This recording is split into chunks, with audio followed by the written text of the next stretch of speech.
this is just the beginning. In my country, we don't have any more doctors. In my opinion, we only have medical bureaucrats that are only following orders. We're not allowed to have own opinions. Many doctors already lost their license. They try to take my license because I have own opinions. And this is what we are protesting against in this moment. So this is how the magic trick works. If you look on the World Health Organization now, today, at SARS, right, 2002, 2003, the World Health Organization were saying that the mortality from SARS was 10%. That's what they say. It's still on their website, 10%. So that means if you had a population of 1 million, 100,000 people would die, okay? So that's the headlines, 10% mortality. But in reality, in the same page as they have 10% mortality, out of 7,000 million people, 774 people died in the whole world in SARS. So you have a chance of 1 of 8 million dying. So in Ireland, a population of 5 million, 1 person died, right? But still on the website, they call it 10% mortality. That is the crux of the magic trick. They just test a small number of people. So if you wanted in their world a 50% mortality, if you had like 100 people dying, they would just say, we're only going to test 200 people. Half of them have died. The mortality is 50%. We have a pandemic. That's how it works. Most of the experts today are corrupted, in my opinion. There's very little science you can trust. They actually made an investigation. They investigated 100 most prolific studies, preclinical studies in their cancer area, and they tried to reproduce them. It's called the reproducibility project, and they only managed to reproduce 17%. 83% was fake, basically, not reproducible. And that's how science is today, because it's always paid by someone and they want to have their money back, and it's a result. So we cannot really trust medical science today.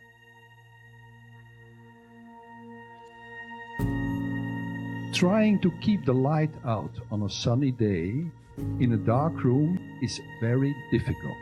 You really have to cover everything up and be vigilant, because the smallest and the slightest crack will let the light in and reveal brightly what is inside. Truth is this shining light. Therefore, every voice that speaks the truth becomes a beam of light that make all dark coverings crumble. Dear friends, let's be courageous. Let us stand firm for this truth. Those who have been misled are our brothers and sisters too, and we welcome them. We hold no grudges. We believe in unity.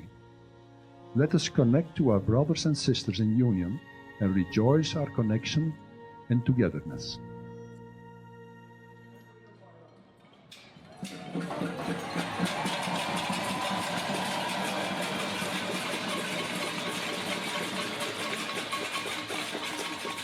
Hello, Copenhagen and all of Denmark. I'm Dr. Andrew Kaufman.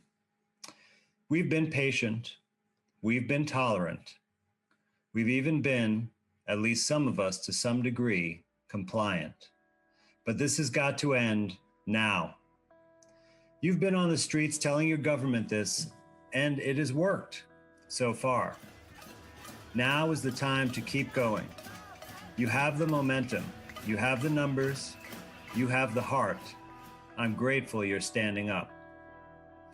Your government has tried to oppress you with the proposed epidemic law. They want you to take the vaccine. If you refuse, they want to prohibit you from shopping, working, and traveling. If that fails, they want to put you into quarantine camps. If that fails, they'll have the police force you into the camps. And if that fails, they want to have the police force you down and give you the vaccine. But you won't let that happen. You told them and they backed down. But you have to keep telling them, because they will keep trying. As many of you know, it turns out this whole pandemic of COVID-19 is a fabricated web of deception. It is a tool of manipulation and control. Picture for a moment that there were no news reports, no masks, no social distancing, lockdowns, or store closings. would we see that anything was different from all the past years of our collective experience? Have we seen people dying in the streets? Have we all lost people unexpectedly who were in good health? Are we burying bodies in our backyards? Or is there only the illusion of a pandemic? At present, these tyrannical policies are based only upon so-called cases. This is not the same as when a doctor diagnoses you with an illness. To be a case, you can be completely healthy, no symptoms at all. All that is required for a case is to have a positive test. You don't need a test to tell you when someone has a fatal disease. The reason they're using this test is to manipulate us. Let me tell you about this so-called PCR test. It stands for polymerase chain reaction. This test, as discussed many times by its inventor, Kary Mullis, is not suited to diagnose an illness or prove the cause of a disease. If they could find this virus in you at all, and with PCR, if you do it well, you can find almost anything in anybody. It starts making you believe in the sort of Buddhist notion that everything is contained in everything else, right? I mean, because if you can amplify one single molecule up to something that you can really measure, which PCR can do, then there's just very few molecules that you don't have at least one single one of them in your body, okay? So that could be thought of as a misuse of it, just to claim that it's meaningful. It is a research and manufacturing tool. Yes, manufacturing DNA or RNA sequences. In this situation, it's manufacturing a fake disease. So what this test actually does is make a lot of something out of a little of that something. That's it. It takes a short sequence of DNA or RNA and replicates it over and over. It's like looking for a needle in a haystack by making that one needle magically turn into 100 million needles. Certainly, you would be able to see that many.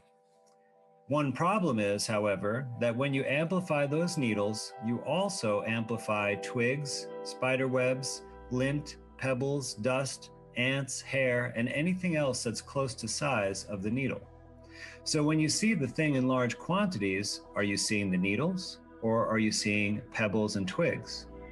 According to Dr. Fauci in the United States, if you amplify more than 35 cycle threshold, then all your results are twigs and pebbles. If you get a cycle threshold of 35 or more, that the chances of it being replication competent are minuscule. You almost never can culture virus from a 37 threshold cycle. So I think if somebody does come in with 37, 38, even 36, you got to say, you know, it's just dead nucleotides, period. But that is exactly what they're doing in many countries, like in England, where they're using a whopping 45 cycles. All their results are junk.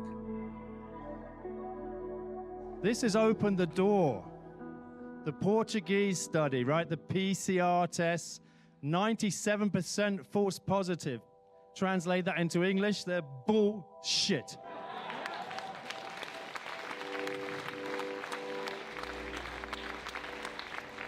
Sorry about the swearing. Sorry, Mum. This is from the editor of the British Medical Journal. COVID-19 has unleashed state corruption on a grand scale. It's not a conspiracy, it's in the British Medical Journal. England closed down, it locked down on the 23rd of March. On the 13th of March, the UK government decided COVID-19 was no longer a high consequence infectious disease. That means that our Prime Minister, when he stood in front of the country and said it was the biggest danger facing our society ever, was lying. On the 19th of March, this was on their own website, saying it's not dangerous, saying the mortality rate is low overall. That actually the great majority of people will not die from this. And I'll just repeat something I said right at the beginning, because I think it's worth reinforcing. Even the very highest groups, if they catch this virus, will not die. But there's more. The particular RNA sequences this test looks at are based upon a theoretical model of a theoretical virus's genes. It uses short sequences called primers to find the target of a so-called virus. A group of researchers in Spain recently searched these primers in a special database open to the public called BLAST and found that they are identical not only to several different human sequences, but also to as many as 100 different bacteria. That means that almost anything, like a fruit, a puddle of water, a sheep, or another animal could test positive, and in fact, they all have. Since bacteria are ubiquitous, virtually anything could be positive for this PCR test. But based on this fraudulent and worthless test, your rights have been compromised. The more testing that is done, the worse it has gotten and will get. You must resist and say no to the swab. Do not get tested or allow your children or family to get tested. They control the game through testing. If they set the cycles high, the number of positives will be high. Then they will order more lockdowns and other tyrannical policies. One of those policies is about wearing masks. In my opinion, masks are one of the most heinous parts of this crisis. They make us alienated and estranged from our brothers and sisters. They tell us to hide our identity in shame. They tell us to be afraid of our neighbors. They tell us to shut our mouths. They tell us not to smile. It's time to throw away those masks forever.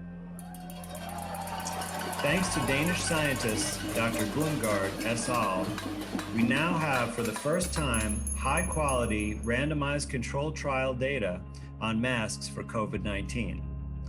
After being refused by 3 major journals, this paper was finally published earlier this week. I must note that the authors had to write up their discussion with some ridiculous statements just to make it look more favorable to the mainstream to get published, but their scientific conclusions were very clear. There was no evidence that masks reduce infection. I repeat, no evidence. Thank you, Denmark, for this major contribution.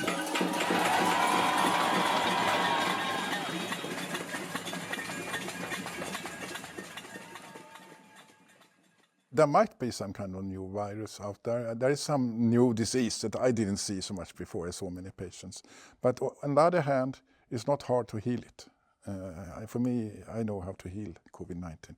And you're not allowed to talk about this because you can do vitamin C, vitamin D, zinc, malaria medicines like hydroxychloroquine, and also ozone treatment, vitamin C infusions, and corticosteroid inhalation. And if you combine all these things and some anticoagulants, very few people have to die from this disease. And if they are so bad that they die, they would probably die anyway in a couple of months. It's undeniable now. I mean, you can see it so clearly how this totally well-known medicine, hydroxychloroquine, suddenly becomes the devil and you cannot take it. I say, they will never find any vaccine that is even close to vitamin D. So just take vitamin D and the COVID problem is solved. That's why we don't have any COVID in the summer, because you get sun. That's proven in many, many studies. There is a linear relationship between vitamin D level and COVID-19 mortality. Actually, I would propose we make a little, we can make a little box with vitamins called co-vitamins, and we could have vitamin D, vitamin C, and zinc. And that would be much more than lockdown, masks, and everything.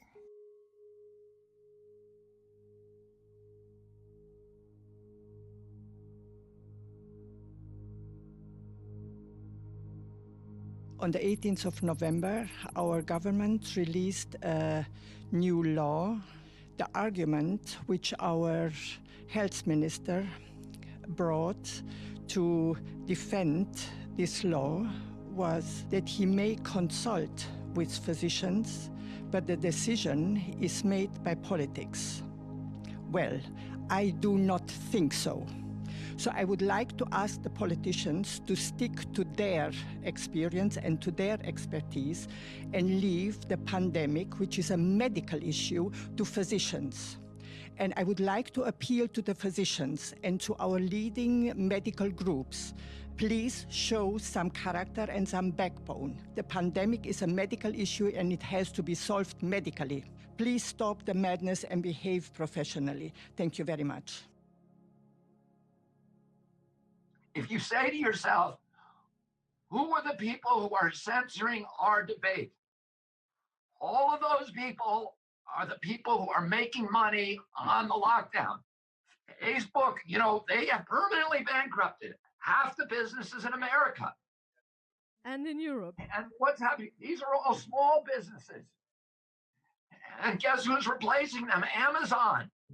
What's happening now is a giant shift in wealth from the middle class in America, which is being obliterated and disempowered.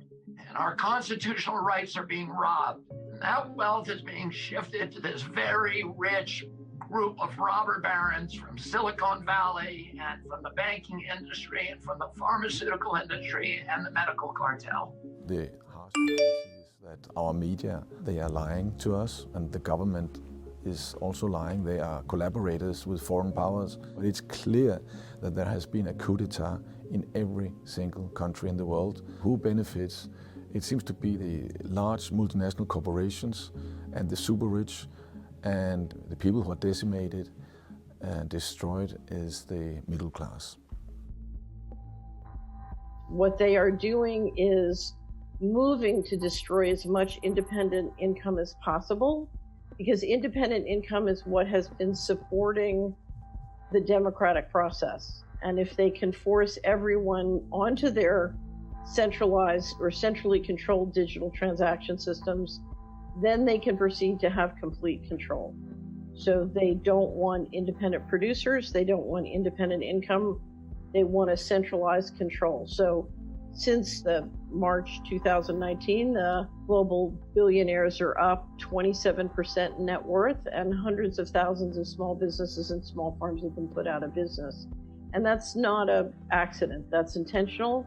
What you're trying to do is shift all the income into your platforms, starve your enemy, and basically put them in a position where they're dependent. I think one of the things that has made it difficult for all of us to push back on this is they're working in multiple tracks. The central bankers are working in one track, the pharmaceutical companies are working in another track, the military is working in another track, the tech guys are working in another track, the telecommunications people are working in another track. And if you're not integrating across all those silos, you don't see how their vision's going to come together in the future. This is a battle about everything, if you will, but it comes down to two visions. One is a vision of humans who are sovereign under what I would describe as divine intelligence and authority, and the other is humans are a resource like a barrel of oil. So it's transhumanism and technocracy against freedom and belief that we are capable of civilization. We are free people. We do have the choice to choose the freedom or to choose the tyranny. And I kid you not. Nobody should say that he was not informed, because it's all written in a book. They call it COVID-19, the Great Reset. Do we want this? No. We are the Great Resist. Thank you very much indeed. Thank you, Copenhagen. Thank you very much.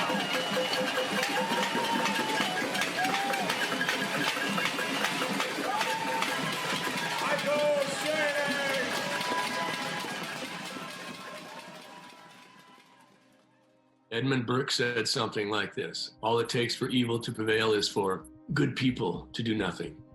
I'm so glad that you're not doing nothing. You're addressing a contrarian narrative. You're questioning the conventional narrative. You're seeing data corrupted and saying why. You're seeing individual rights stripped away from people and saying why. And you're seeing transparency absolutely thrown out the window, and you're saying why. I have absolute confidence that at some point in time the truth will come out. What price will we pay along the way? I'm not certain. We've already paid a price. We've shut down schools and damaged children's education at a level we may never be able to quantify. We have put in place policies that have encouraged mental health, despair, and suicide. We have caused people to postpone critical healthcare needs, including the diagnosis and treatment of cancer and heart disease and many other human maladies. These are dark days, but I'm absolutely confident that we will get through this. And a big part of the reason I share that confidence with you today is because you matter. Your motivation, your willingness to get up and do something, to speak to the issue, to leave your home and the comfort of it and demonstrate or speak out, this matters. Most decisions should be made on an individual level, as low level as possible. And the politicians should only do decisions when it's really necessary. For example, vaccinating children for COVID-19 is absolutely bullshit. There is no scientific reason for it because children don't get sick. So why vaccinate them when... I mean, there is no reason for it. Except this fictional thing that they can spread disease, which they don't. It's proven they don't. So they only get possible side effects from the vaccines. I mean, that's an easy choice if you were a little bit logic and were not paid by the medical industry to make decisions. No, it's not necessary. Nobody needs a vaccine, which is not a vaccine.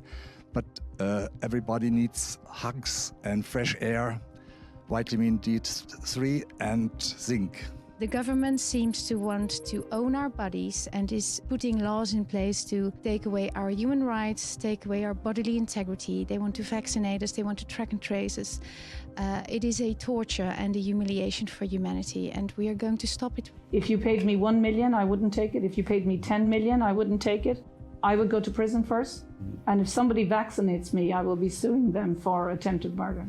Free speech is the pillar of our democracy. And right now, our democracy is under threat. In England, the Labour Party are trying to pass a law making it illegal to question the safety of vaccines. Please, human rights lawyers everywhere around the world, please stand up and join us. We have the scientific facts that you'll need in court. We will support you through the World Freedom Alliance, and we will fight this attack on our democracy.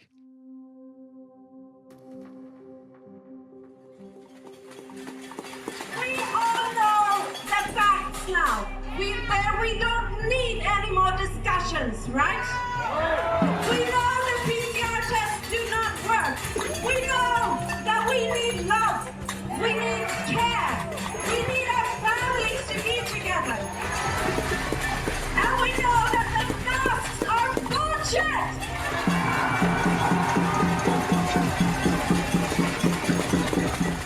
People have died from the mask. Children have died from the mask. And we can't even speak about these things because we're being censored. I believe in all of us. When we stand up united, we're giving all people around the world hope. And this is serious. This is a war on us, on people. And the World Freedom Alliance is asking the whole world now to face the facts and stand up with us.